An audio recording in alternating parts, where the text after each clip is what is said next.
Balance changes are coming to Clash of Clans for troops, spells, equipment. Most of these include buffs, but there are some nerfs as well. So let's go through all of them for you. Firstly, when are these happening?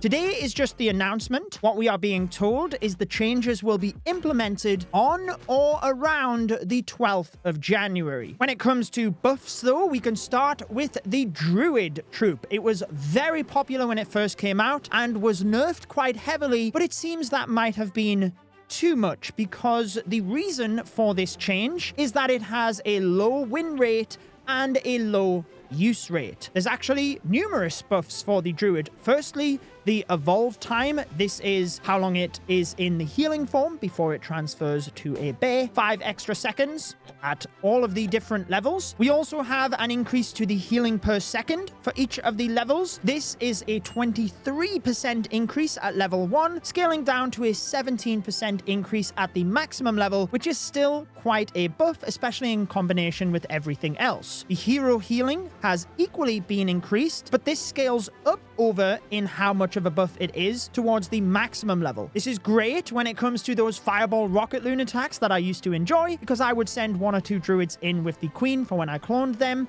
and this will definitely help bring that back to light a little bit. Once the druid itself transforms into the bear, it will also have increased HP and increased DPS for those 2 higher levels, level 4 and 5. Maybe you didn't see this next troop getting a buff, but the Electro Dragon seemingly has a low use rate and hit rate as well. Not as large of a buff as what you just seen for the Druid. 6% increase in the hit points at level 1, scaling down to a 3% at level 9. But this does mean it's 200 extra HP, especially when you couple that with the DPS increase. Again, this is more of a boost at level 1. It scales down over to just a 2% increase at level 9, but just helping the Electro Dragons bring you a little bit more success. Before we move to the equipment that are getting boosted, there are some buffs to super troops. Firstly, the Super Witch gets a HP increase at level 7 from 3,600 to 3,750, and the DPS goes up by 10 as well. Interestingly though, for all of the different levels, the housing space of the big boy increases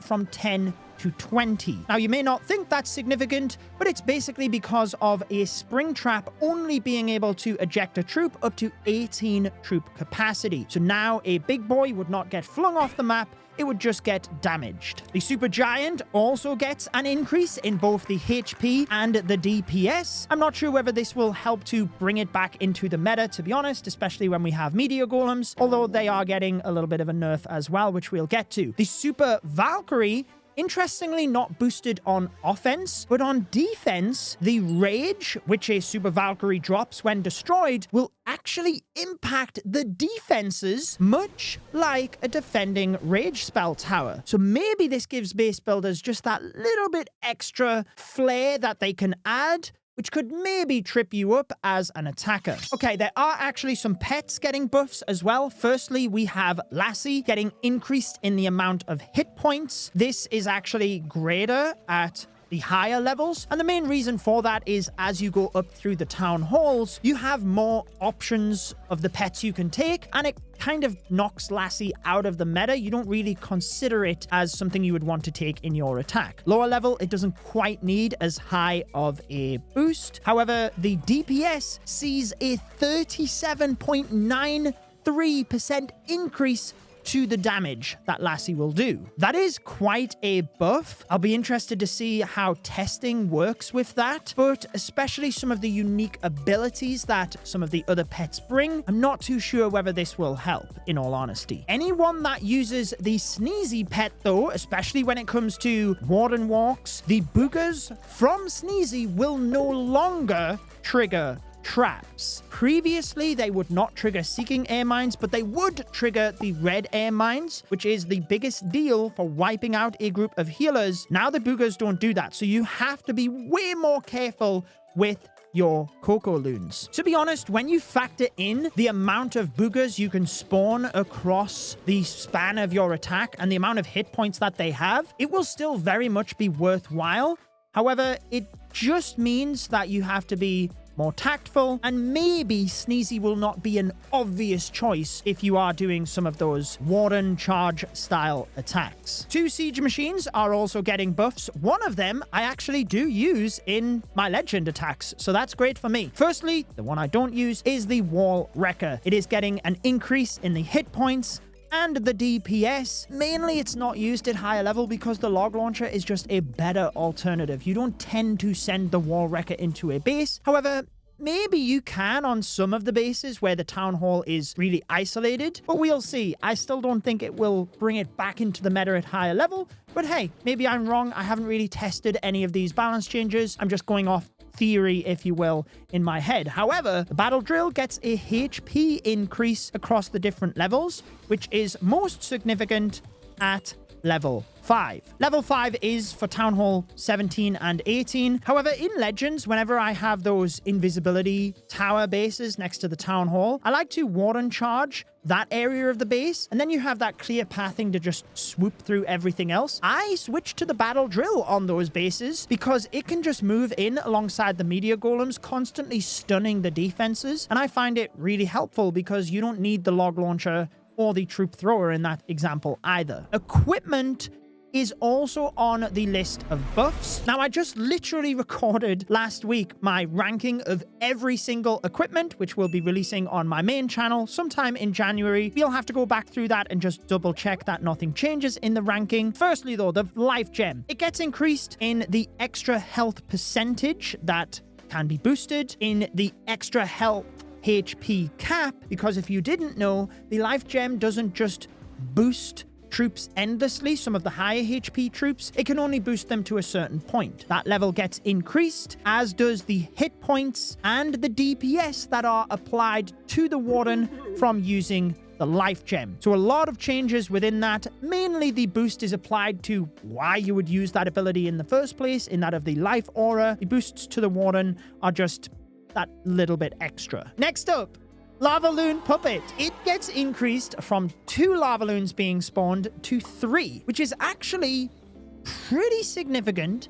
And the housing space of the Lava Loon troops is being decreased. What this means is that you can actually clone 2 Lava Loon troops rather than just 1. I'm not too sure that this will have a big impact. Maybe some of the lower town hall levels where you can already steamroll bases if you know what you're doing. But again, when it comes down to testing, I guess we'll see how impactful this one is. Royal Champion sees an increase to the Hog Rider puppet as well. The Hog Riders themselves will have essentially 1 extra level, because when you spawn Hog Riders, they're not at the maximum level. They're actually a little bit lower down, depending on the equipment level you have. However, at maximum level, it goes up from 11 to 12, for example, and the amount of Hog Riders you spawn is equally increased by 1. I often find when I use the Hog Rider puppet, the Hogs just go straight into giant bombs or in range of a scatter shot. Like, it's really hard to know where you're going to get that value, unless it's a war attack and you can pre-scout the base. The Heroic Torch. It's no surprise when I do release that ranking video, the Lava Loon Puppet and the Heroic Torch was the worst. I will gradually just flick through the buffs for you so you can see what they are, but essentially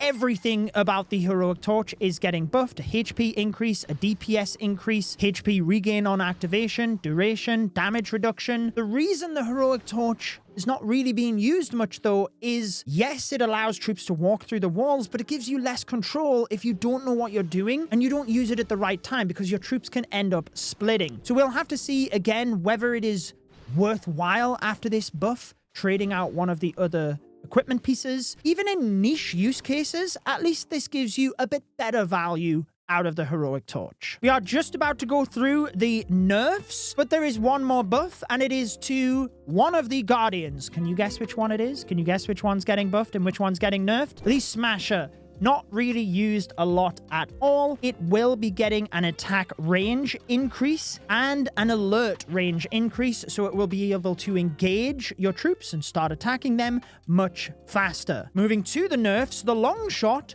will be getting nerfed to try and even the 2 of them out. So the attack range, search range, alert range, and the splash damage radius all getting decreased. However, there are 2 more nerfs. Firstly, the Meteor Golems. The damage multiplier that Meteor Golems do to walls is being halved. So they're not losing any of their hit points, which is the main reason you use the meteor golems. They're not losing any of their damage onto buildings. And if you use the troop thrower or the log launcher, which is typically what you do at Town Hall 18, a lot of the time you gain pathing through the base because of that. It's really moving to the back end of the base where this might be more of an issue, but if you've kept your Royal Champion alive, you've executed the attack well, I don't think this will have as big of an impact. Equally, moving to the Totem spell, it essentially loses hit points over time. It doesn't have less hit points, so if you're using it to tank a high damage area, you're really not going to have